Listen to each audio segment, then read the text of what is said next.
So excited to be joined by Adam Granduciel, War on Drugs. I just keep going back to your childhood. Your mother gave you some early musical influences, but they were very limited to 40% of the Traveling Wilburys. It was Roy Orbison and George Harrison. Yeah, exactly. Yeah. And then it was your brother who turned you on to some of the other stuff like Joni and Neil and Dylan, but Hendrix.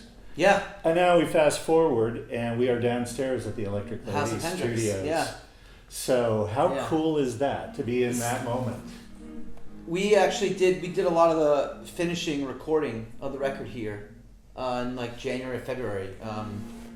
There was still some like loose ends to tie up in, like, oh, this needs some like a new level of like spirit, and we kind of all set up in the live room, and which is like the most comfortable room to record in that we'd ever been in, and tied a lot of the loose ends together for some of the songs. And, I know you're a studio junkie. You want to know who was where and what was done there and how it was done. Yeah. So did you feel the ghosts? Oh yeah.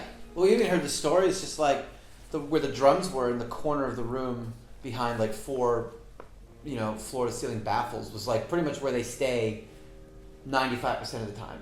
So every record that you've heard that's here that's where the drums are, and that's the drum sound. And then Eddie Kramer likes them in one other specific spot for certain kind of rock drum.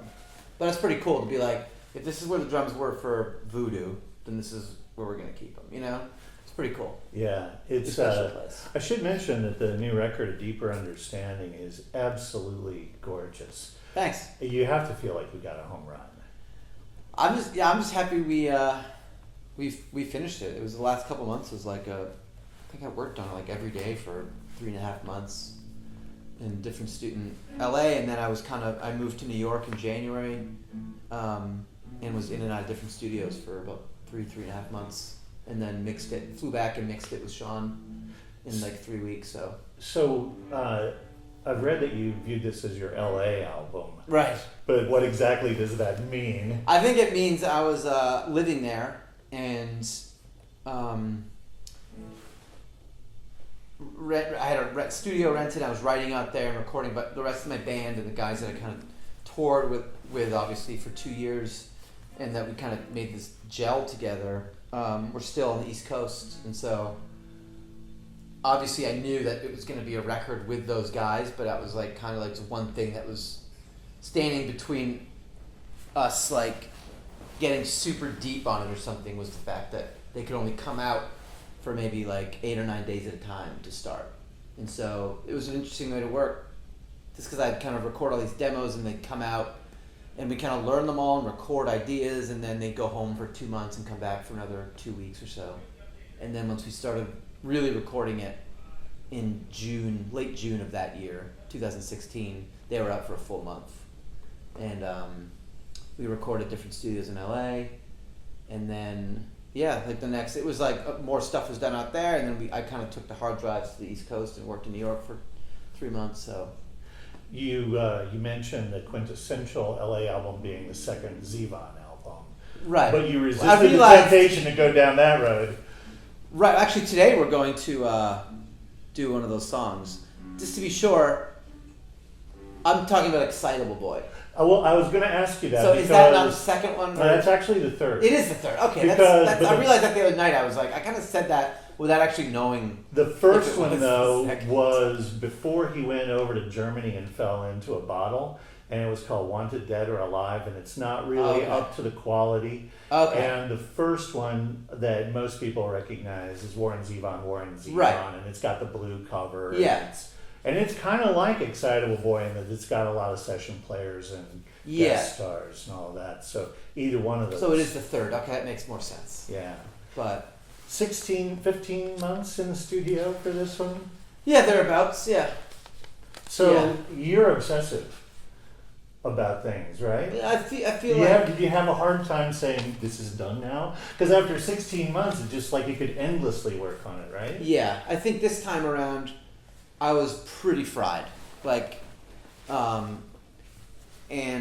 Things get to a point where you're like, I have to finish this.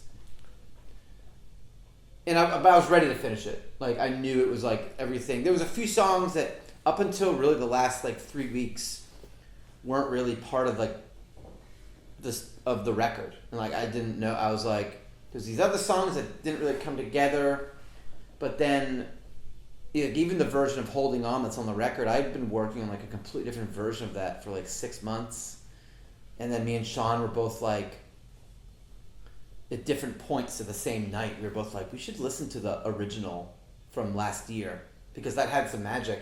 And when we opened it up, we were just kind of like, oh, it's all there. Like, I don't know what we'd been searching for. And we kind of opened that version up and then like pretty much tracked the vocals and tied it up in like a week. It was like really fast. But it's cool. But it's like, it had kind of still been lived in for a while, but we just hadn't really looked at it in a while, in like 6 months or so. And same with the first song, Up All Night. It was like living in this weird kind of middle ground, and then I took these two versions and squeezed them and then finished it really quickly. You know, the first taste that we had of the album was Thinking of a Place. Right. And, you know, radio is famously not all that great with 11-minute songs. Right. Right? Yeah. But we listened to it and it was just sort of like, you know, we kind of need to play this. And so we started playing it and we've been playing it ever since. That started out inspired by a place in South Dakota? Weird, yeah, kind of. The lyrically, I was kind of like I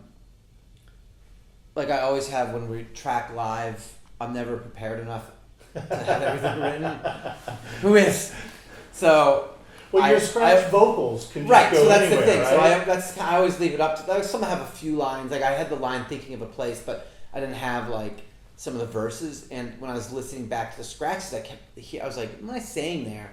And then I was like, it sounded like I was saying Little Bend. And then I kind of like went down this little Google wormhole of like Little Bend, and then I was like, oh, it's an actual place. I think there's a few different ones, but the one I kind of gravitated towards was just like this, like kind of this trailer park, but almost like a destination, like a vacation destination on like the banks of the Missouri River. I was like, oh, this is really cool. And I kind of like.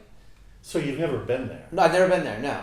Because it felt like from what I've read that it started out as a travelogue, you know, and there's such a history of some of the people that you've related to, whether it's like the hobo on the train, you know, the Dylan kind of image, or, you know, Herman Hesse and the Spiritual Quest, or Jack Kerouac on the road.